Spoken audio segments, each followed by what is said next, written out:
अभी अभी हम लुम्बिनी में हैं और वो कृष्णमूर्ति को जानते हैं।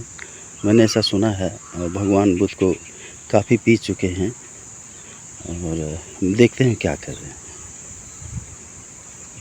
लुम्बिनी में आपका स्वागत है। लुम्बिनी परिक्षेत्र में जो कि विश्व प्रसिद्ध है, स्वागत है। आइए मिलते हैं। प्रणाम स्वामी जी, प्रणाम। यहाँ के प्रोफेसर बसंत कुमार बसने जी, जो कि पेशे से प्रधानाध्यापक है। यहाँ एक शिविर में इनका आना हुआ है और इनसे पूछते हैं भगवान बुद्ध के बारे में। स्वामी जी प्रणाम। हमारा आपको इस चैनल में आपका काफ़ी स्वागत है, लेकिन कुछ बातचीत होगी। बहुत दिनों से मैं ये पूछना चाह रहा था आपसे, आज भेंट हो गया कि बुद्ध और कृष्णमूर्ति में बहुत लोग कहते हैं कि अंतर है, बहुत लोग कहते हैं अंतर नहीं है। तो ऐसा कुछ लोग कहते हैं कृष्णमूर्ति नया वर्जन है। आप क्या कहते हैं कि बुद्ध और कृष्णमूर्ति में क्या हो सकता है, क्या है मामला?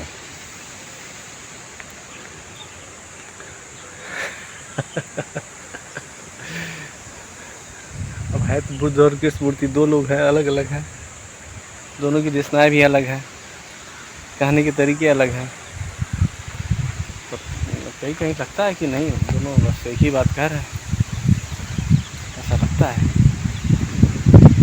जब भगवान बुद्ध और कृष्णमूर्ति दो अलग अलग व्यक्तित्व हैं, तो वक्तव्य तो अलग होंगे, कुछ तो अलगाव होगा। एक ही चीज़ का क्या मतलब? प्रकृति एक ही चीज़ दोबारा नहीं बनाती। वो अलग हैं, ज़रूर अलग बात कह रहे होंगे। जैसे आप भोजन लेते हैं तो अमेरिका में बैठा हुआ आदमी भी वही भोजन खाता है, इंडिया में बैठा हुआ भी वही खाएगा। इस तरीके से भोजन तो एक ही है, बिल्कुल। आदमी दो हैं खाने वाले। ऐसा ही कुछ होता है। जीवन में दुख है, कृष्णमूर्ति के लिए भी दुख है, बुद्ध के लिए भी दुख है। दुख मुक्ति का मार्ग है, बुद्ध भी बताते हैं दुख मुक्ति का क्या मार्ग है, कृष्णमूर्ति भी बताते हैं दुख मुक्ति का क्या मार्ग है। भगवान बुद्ध के 4 आर्य सत्यों की आपने चर्चा की। पहला था कि जीवन दुख है, संसार दुख है और दुख के कारण हैं। तो ऐसा लगता है कि अगर दुख के कारणों का निवारण कर लिया जाए तो ये संसार दुख में नहीं रहता, दुख की समाप्ति हो जाती है। तो विशेष रूप से भगवान बुद्ध जोर देते हैं कि मतलब दुख के कारणों को जान लो अपने जीवन में। ये बहुत ज़रूरी है, दुख के कारणों को जानना, बल्कि अलग से नियम थोपना नहीं। इसके बारे में क्या कहेंगे? हाँ, दुख के कारणों को जानना भी कई तरीकों पे होता है। तो आप ऐसे ही, पहली बात तो इंसान दुख के कारणों को जानता ही नहीं है, बस दुख को झेले चला जा रहा है। कोई बुद्ध जैसा आदमी आते हैं, वो बताते हैं कि भाई दुख है तो दुख का कारण भी होना ही चाहिए। तो पहली बार मानवता इस बारे में स्पष्ट होती है कि दुख है तो उसका कारण है, बिना कारण के दुख नहीं है। क्योंकि दुख अगर ऐसा ही है, मिला ही हुआ है, जब से पैदा हुए हो दुख ही मिला हुआ है जीवन में, तो फिर ये तो जीवन का एक हिस्सा है। जैसे भूख मिली हुई है, प्यास मिली हुई है, ऐसे दुख भी मिला हुआ है। तो कोई आस नहीं बनती है कि इस दुख से भी बाहर जाया जा सकता है। अगर जीवन में भूख मिला हुआ है प्रकृति, तो प्रकृति ने उस भूख को मिटाने का भी साधन भी दिया हुआ है। ऐसे ही जब दुख मिली हुई है तो दुख के कारण है। तो बुद्ध का कहना है कि अगर कारण को जाना जा सके तो दुख से मुक्ति का उपाय भी है। और बहुत बार कारण बड़े महत्वपूर्ण होते हैं। कारण को हम कई तलों पे जानते हैं। पहला तल ये होता है कि जब आप जानना शुरू करते हैं कारण को, जैसे ही आप कारण को जानना शुरू करते हैं तो वहाँ पर एक मानसिक जद्दोजहद शुरू होती है। मन का एक हिस्सा ऐसा भी होता है जो उन कारणों को देखना नहीं चाहता। मन का एक दूसरा हिस्सा तैयार हो जाता है जो देखना चाहता है, क्योंकि बुद्ध ने कहा है कारण है तो कारण को देखना पड़ेगा। पर मन का दूसरा हिस्सा कहता है नहीं, ये कारण कैसे हो सकता है। तो वहाँ पर एक गेम चलता है, यानी आप स्पष्ट तरीके से देख नहीं सकते, देखते हुए भी आप देख नहीं सकते। तो बुद्ध की देशना में कहते हैं कि सम्यक दृष्टि, किसी भी चीज़ को अगर आप देखें तो पूरा का पूरा देखें, जो जैसा है उसको उसी तरीके से देखना, ये सम्यक दृष्टि होती है। तो वो सम्यक दृष्टि आएगी कैसे? तो सम्यक दृष्टि आसान नहीं होती है। तो सम्यक दृष्टि का वो उपाय बताते हैं कि सम्यक दृष्टि के लिए ऐसे ही 7 और उपाय हैं। सम्यक संकल्प करना, सम्यक वाणी होना, सम्यक कर्म करना, सम्यक व्यायाम करना, सम्यक समाधि पे जाना। इस तरीके से भगवान ने अष्टांगिक मार्गों को बनाया हुआ है। तो वो रास्ता देते हैं। और कृष्णमूर्ति का ढंग देखा जाए तो कृष्णमूर्ति बहुत हद तक वो चॉइसलेस अवेयरनेस की बातें करते हैं। तो चॉइसलेस अवेयरनेस का मतलब एक ऐसी सजगता जिसमें कोई चुनाव नहीं है। कहीं ना कहीं ये जो है बिल्कुल बुद्ध के सम्यक दृष्टि से मिलता जुलता लगता है कि अगर आप सही से देख सकें, चॉइसलेस अवेयरनेस और सम्यक दृष्टि लगता है एक ही चीज़ है। बुद्ध के जितने भी अष्टांगिक मार्ग हैं वो सम्यक दृष्टि से ही जुड़े हुए हैं। सम्यक दृष्टि के बाद संकल्प, कर्म, वाणी इत्यादि की बातें आती हैं। अथवा बुद्ध का एक और मार्ग है मध्य मार्ग। सम्यक दृष्टि भी मध्य मार्ग से ही, अथवा ये कह लिया जाए कि अष्टांगिक मार्ग में पूरी हर जगह जो है आपको मध्य मार्ग ही नजर आएगा। मध्य मार्ग से वो प्रेरित है और सम्यक दृष्टि उसका पहला दरवाज़ा के रूप में बुद्ध प्रयोग करते हैं। कृष्णमूर्ति मध्य मार्ग और सम्यक दृष्टि को ही सिर्फ प्रयोग करते हैं और उनका मानना है कि अगर ठीक ठीक तरीके से जो चीज़ जैसी है उसको वैसे ही देख लिया जाए तो देखते ही दुख का अंत हो जाता है। इस तरीके से दोनों की बातें देखने पर ऐसा लगता है कि दोनों में समानताएं हैं। दोनों लगभग एक नकारात्मक भाषा का प्रयोग करते हैं। वो लोग दुख के अंत की बात करते हैं, वो सुख की बात नहीं करते हैं कि सुख है, सुख मिल जाएगा या बहुत ज़्यादा सुख मिल जाएगा, आनंद मिलेगा, इस तरीके की सकारात्मक बातें नहीं करते हैं। बुद्ध का मार्ग नकारात्मक का मार्ग रहा है और उनका जो है बेसिक देशना जो है मध्य मार्ग पे है। इसी तरीके से कृष्णमूर्ति का जो मार्ग रहा है वो अवलोकन का, वो भी चुनाव रहित अवलोकन, चॉइसलेस अवेयरनेस का रहा है। तो वो लगभग बुद्ध के मध्य मार्ग और कृष्णमूर्ति के चॉइसलेस अवेयरनेस लगभग लगता है कि वो एक ही बात को कह रहे हैं। जब उन चीज़ को पढ़ना और जीवन में समझना, जीवन में उस चीज़ को एक रियल टाइम में कि वो मेरे जीवन में क्या अर्थ रखता है, इस बात को जानते हुए आदमी इस बात का रियलाइज़ कर सकता है कि ये दोनों चीज़ें जो है एक ही हैं। इसीलिए कृष्णमूर्ति को बुद्ध का मॉडर्न वर्जन कहा जाता है।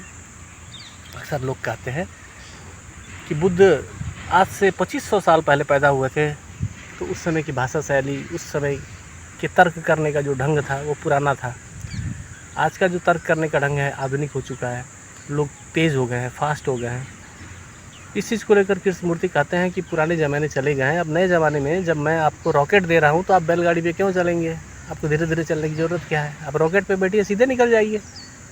तो इस तरीके से देशनाएं बुद्ध की ही हैं, बस उसमें संशोधन जो है एक तेज़ गति का तो ऐसा दे दिया। तो कृष्णमूर्ति उसमें संशोधन कर चुके हैं, ऐसा लगता है कि संशोधन एक तरीके से कहा जाए तो किया नहीं है। बुद्ध के जो चीज़ें आवश्यक उनको नहीं लगी कृष्णमूर्ति को, उन्होंने कहा कि बस ये चीज़ समझ जाए तो बाकी सब समझ जाएगा। ऐसा लगता है आपकी बातों को सुन के, या मैंने भी थोड़ा बहुत अनुभव किया है कि भगवान बुद्ध किसी बात को समझाने के लिए उदाहरण का उपयोग करते हैं और महापुरुष हालांकि विशेष चेष्टा करते हैं कि चीज़ों को वैसे ही समझा जाए, लेकिन भगवान बुद्ध जब उदाहरण देते हैं किसी चीज़ का, उनको उदाहरण देना पड़ता है, तो क्या बातें उसी तरह से स्पष्ट होती हैं जो वो कहना चाहते हैं, कहीं साइड इफ़ेक्ट तो नहीं होता। लेकिन कृष्णमूर्ति जब कोई बात कहते हैं तो उदाहरण नहीं देते, वो ज्यों करते हो देखने को कहते हैं। हालांकि प्रथम दृष्टया ही बात बहुत कठिन है, राजी नहीं होता है दृष्टा, देखने वाला व्यक्ति जिज्ञासु राजी नहीं होता है कृष्णमूर्ति से इतनी जल्दी, क्योंकि वो उसको मैचिंग कराने का कोई अवसर उपलब्ध नहीं होता। भगवान बुद्ध ने काफ़ी चेष्टा करी है कि चीज़ों को वैसे ही लोग समझ लें, कथा न करें। कथा करने का काफ़ी अवसर है बुद्ध भगवान के पास, कृष्णमूर्ति के पास ऐसा नहीं लगता है। नाटक करने का काफ़ी अवसर है भगवान बुद्ध के पास। भगवान बुद्ध एक्चुअली होता क्या है कि जब दो अलग अलग लोग आते हैं तो दोनों लोग की अभिव्यक्ति भी अपने ही तरीके की होती है। तो बुद्ध का जो अभिव्यक्ति का तरीका रहा है, हालांकि उनका तरीका नकारात्मक रहा है, पर पूरी तरीके से नकारात्मक न होते हुए उसमें विधायक चीज़ें भी हैं।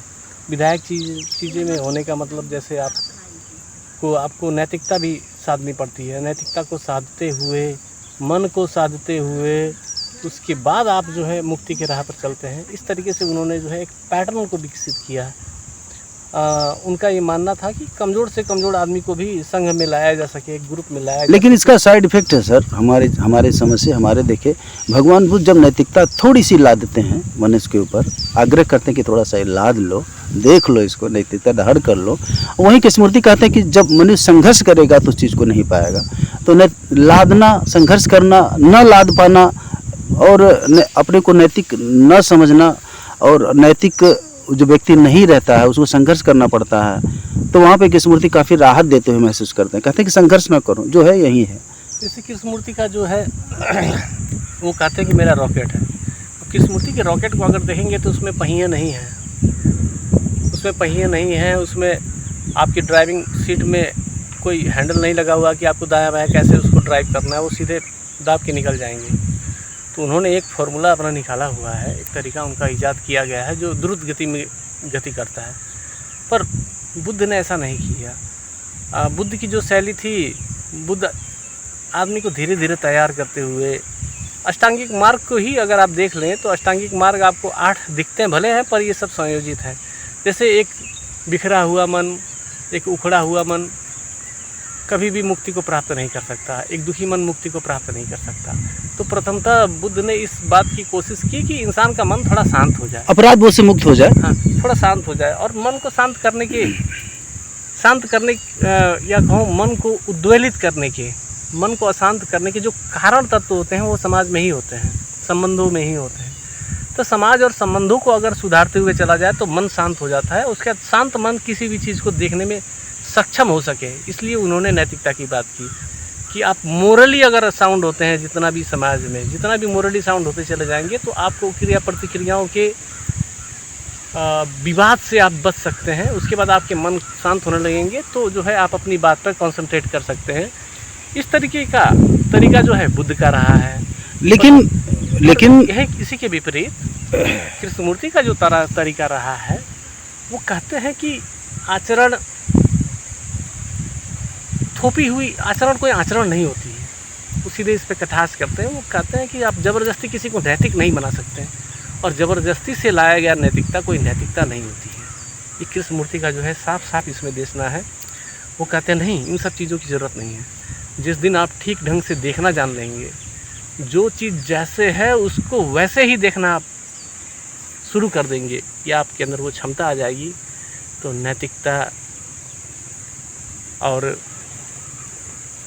जो भी सामाजिक मोरल ग्राउंड्स के जो वैल्यूज़ हैं, आदर्श अथवा कुछ भी कह लीजिए, जो भी मोरल ग्राउंड हैं, वो सारे के सारे चीज़ खुद ब खुद सज जाते हैं, खुद ब खुद आपके अंदर से वो प्रकट होते हैं। आपको उसको साधना नहीं पड़ता है।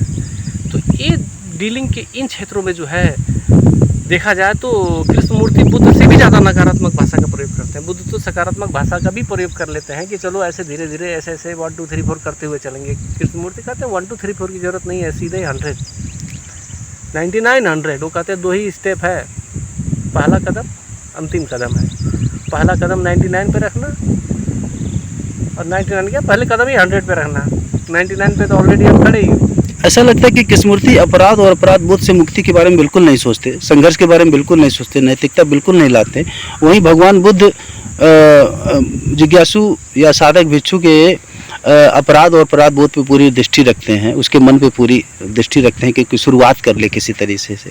और कृष्णमूर्ति शुरुआत और अंत की बातें नहीं करते, कहते पहला कदम ही अंतिम कदम होगा अगर ठीक से शुरुआत कर लो।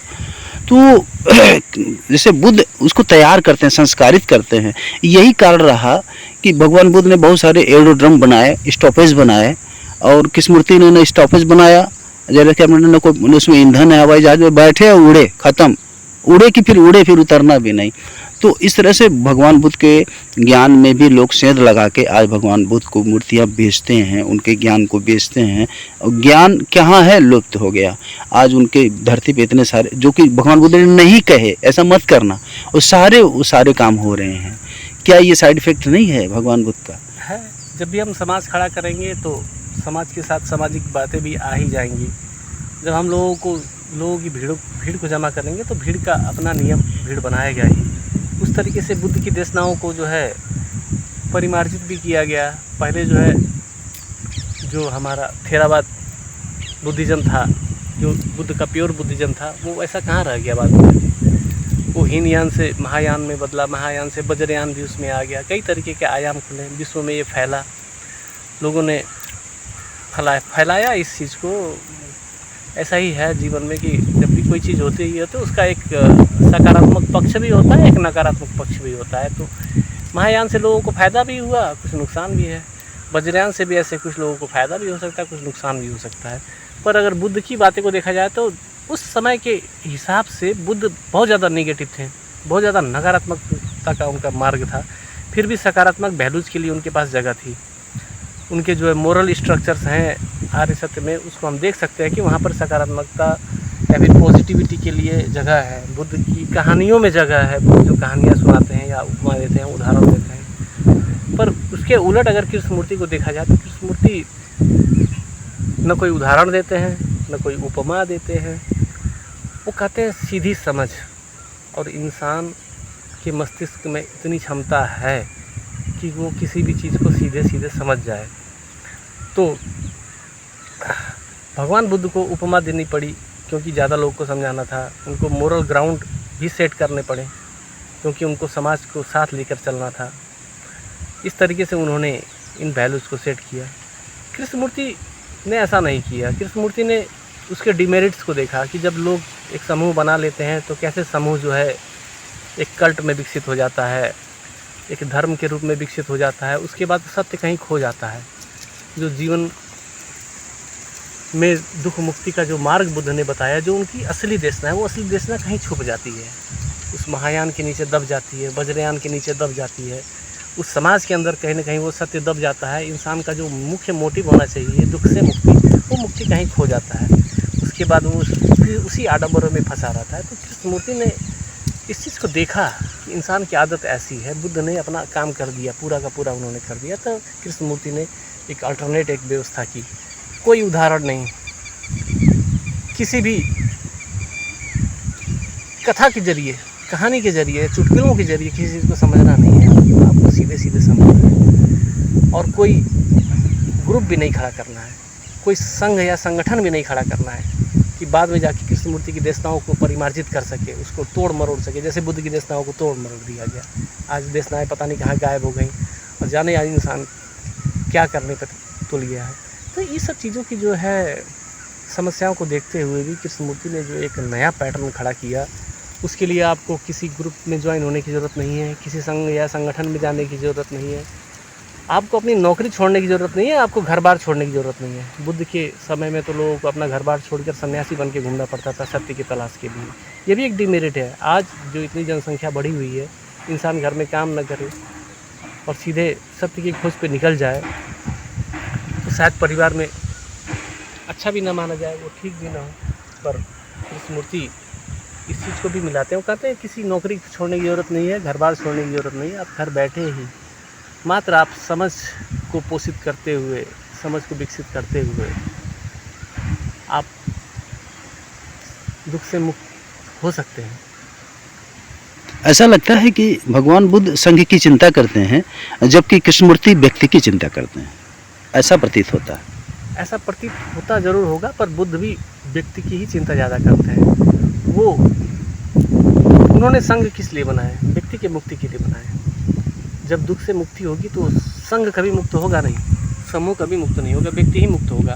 पर उन्होंने उस संघ का साथ लिया कि उस संघ के अंदर रहते हुए एक आदमी मुक्त हो जाए।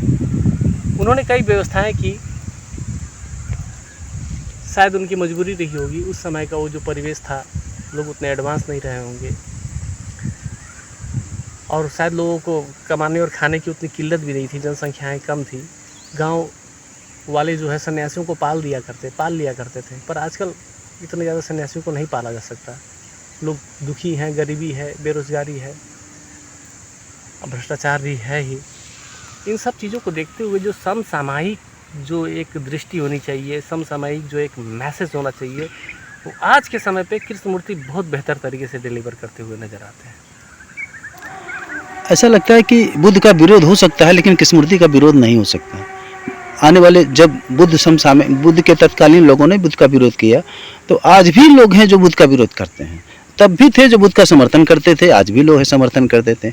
ऐसा लगता है कि समाज कभी मुक्त हो नहीं सकता, मुक्त होना नहीं चाहता। कोई व्यक्ति मुक्त होना चाहता है तो व्यक्ति के लिए प्रयास करना चाहिए। इस बारे में कृष्णमूर्ति ज़्यादा सचेत हैं, संघ की चिंता नहीं करते वो, क्योंकि बुद्ध का समर्थन करने वाले पहले भी थे, आज भी हैं, विरोध करने वाले तब भी थे, आज भी हैं।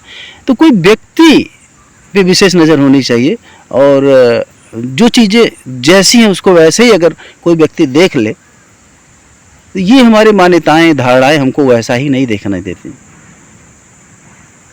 कृष्णमूर्ति के जो शिक्षाएं हैं, सत्य को जैसा है वैसा ही देख लेना, ये एक अपने आप में एक फील्ड है, एक क्षेत्र है जिस पे जाके बहुत सारी बातें हो सकती हैं, चर्चाएं हो सकती हैं। तो हाँ, कृष्णमूर्ति ने जो है व्यक्ति पे वो ज़्यादा फोकस हुए हैं। बुद्ध तो संघ पे भी फोकस हुए हैं, उन्होंने संघ को भी बढ़ाया, समूह को जमा किया। उनका एक उद्देश्य था, उस मोटिव को प्राप्त करने के लिए, अपनी शिक्षाओं को बहुत लोगों तक पहुंचाने के लिए उन्होंने उस तरीके के प्रयास किए जो व्यक्ति की मुक्ति के साथ साथ में एक समाज को भी लेके चलने का जो है मादा रखता था। तो कृष्णमूर्ति में क्या है कि वो बिल्कुल व्यक्ति पे वो फोकस होते हैं। आज तो प्रिंट मीडिया है, चारों तरफ आप अपनी बातों को फैला भी सकते हैं, वीडियो के द्वारा, ऑडियो के द्वारा या किताबों के जरिए फैला सकते हैं। तो उन्होंने जो है इस परिवेश में, आज के परिवेश में क्या ज़्यादा फिजिबल है। शायद बुद्ध के परिवेश में मीडिया नहीं था, कोई पत्रकारिता नहीं थी, मैसेज पहुंचाने का कोई साधन नहीं था, तो उन्होंने शायद समूह को खड़ा कर लिया हो कि समूह के द्वारा ही उनकी शिक्षाएं विकसित हों। शायद ये इनकी मजबूरी भी रही होगी। और कृष्णमूर्ति के पास साधन उपलब्ध थे, वो नए एज में आए थे। प्रिंट मीडिया था, आपका वीडियो मीडिया था, ऑडियो विजुअल मीडिया था, जिसके द्वारा उनके संदेश को आसानी से पहुंचाया जा सकता था। तो उन्हें संघ की कोई ज़रूरत नहीं थी, वो सीधे व्यक्ति पे ही फोकस हो पाए। मुझको लगता है ये समय की भी बात है, जिस तरीके से अपने रास्ते को कृष्णमूर्ति ने चुना। शायद ये समय की मांग थी कि उन्होंने इस तरीके से इस चीज़ का चुनाव किया, और वो बुद्ध के समय की मांग थी कि उन्होंने उस तरीके से चुनाव किया। कृष्णमूर्ति है अगर बुद्ध जो है इस काल में पैदा होते हैं तो शायद वो भी यही काम करते हैं।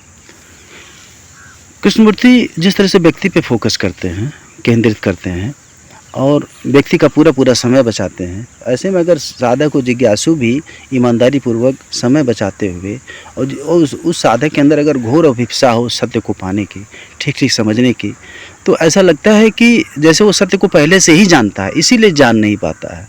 सत्य की परिभाषाएं सत्य को जानने में बड़ी बाधा उत्पन्न करती हैं, और किसी विशेष ज्ञान का चश्मा लगा के, या जैसे मान लीजिए हम ओशो के फॉलोअर्स हैं या प्रेमानंद के फॉलोअर्स हैं, तो हम प्रेमानंद को बेस बना के, केंद्र बिंदु मान के, कसौटी मान के जब हम कृष्णमूर्ति को पढ़ते हैं, किसी ज्ञान का, कृष्णमूर्ति को वैसे ही नहीं पढ़ते जैसा वो पढ़ाना चाहते हैं, जैसे वो बताना चाहते हैं। हम किसी ज्ञान के आधार पर जब कृष्णमूर्ति को समझते हैं तो कृष्णमूर्ति को समझ नहीं पाते। ऐसा लगता है कि हम अवलोकन तो कर रहे हैं, लेकिन अवलोकन होता हुआ जान नहीं पड़ता। अवलोकन से हमारे जीवन में कोई परिवर्तन आता हुआ नहीं जान पड़ता। हम निराश हो जाते हैं कि अवलोकन तो हम कर रहे हैं लेकिन लाभ मुझे नहीं मिल रहा। हमारी दुख का तो हमारे जीवन में वैसे के वैसे ही है, दुख जा नहीं रहा। ऐसे में साधक भ्रमित हो जाता है, सोचता है कि क्या करें, क्या करें, कैसे उस सत्य को जाने, कैसे वो सत्य हाथ में आ जाए। तो सत्य को हाथ में लेने की बात है। लोग सत्य को हाथ में लेना चाहते हैं। इस बारे में क्या कहेंगे कि सत्य हाथ में आ जाता है? बुद्ध का मार्ग और कृष्णमूर्ति का मार्ग नकारात्मक मार्ग रहा है, और लोगों में एक भ्रम है कि वो सत्य को खोज सकते हैं। एक्चुअली सत्य की खोज हो नहीं सकती है। जैसे ही आप सत्य को खोजने निकलते हैं तो आप उसी सत्य से मिलते हैं जिस सत्य को आप ऑलरेडी जानते ही हैं। खोजा तो उसी को जा सकता है ना जिसका आपको पता हो। जिसका आपको पता ही ना हो उसको आप कैसे खोजेंगे? जी। इसीलिए उस चीज़ को सत्य नाम शब्द देने का मतलब है कि आप जानते हैं। सत्य को खोजा नहीं जा सकता। इसीलिए कृष्णमूर्ति जैसे लोग ये नहीं कहते हैं कि आपको सत्य खोजना है, वो कहते हैं जो है उसको देखो। तो हमारे जीवन में तो असत्य ही है। और जो भी है, दुख है तो दुख है, सुख है तो सुख है। जो भी आपके जीवन में है आप उसको जानिए। आप सत्य के पीछे मत पड़िए कि सत्य क्या है और ब्रह्म क्या है और निर्माण क्या है, निभ्य क्या है।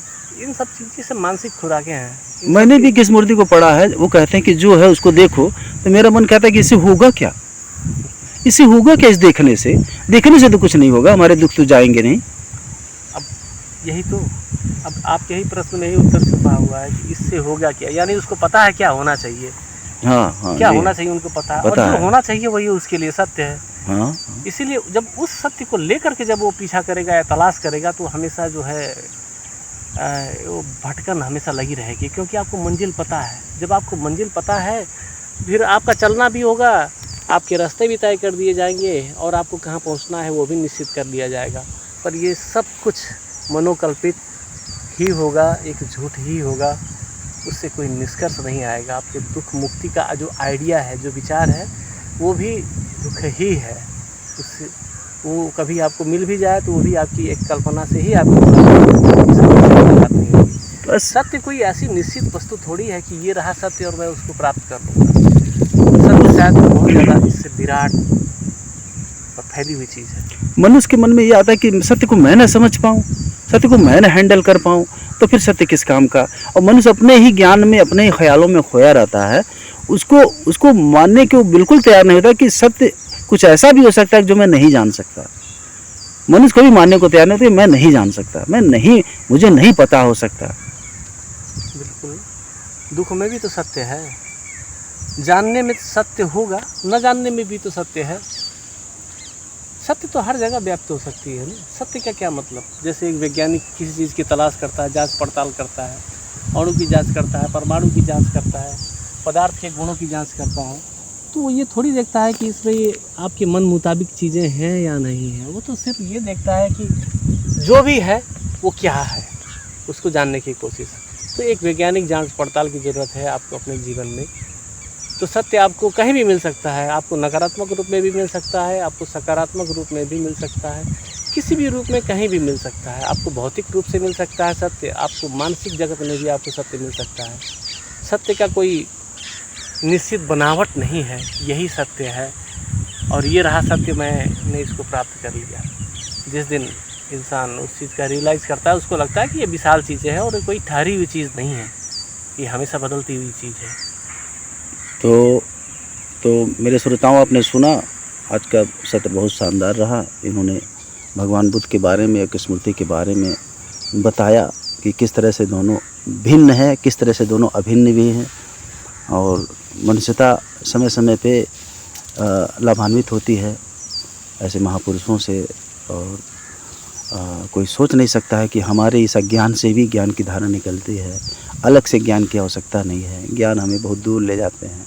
ज्ञान एक बोझ की तरह है, उस बोझ को हम फेंकना नहीं चाहते।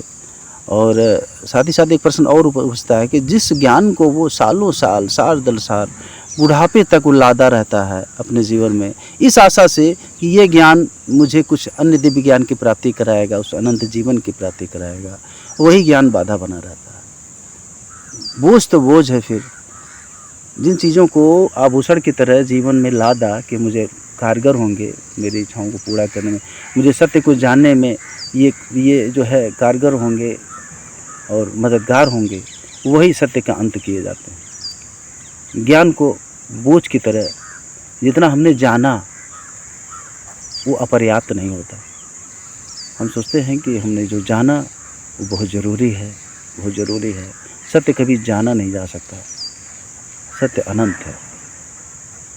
तो बहुत बहुत धन्यवाद वसंत जी, और बहुत अच्छा लगा। फिर अगली मुलाकात होगी, नए प्रश्नों के साथ हम फिर आएंगे, आपसे मिलेंगे। आज के लिए धन्यवाद।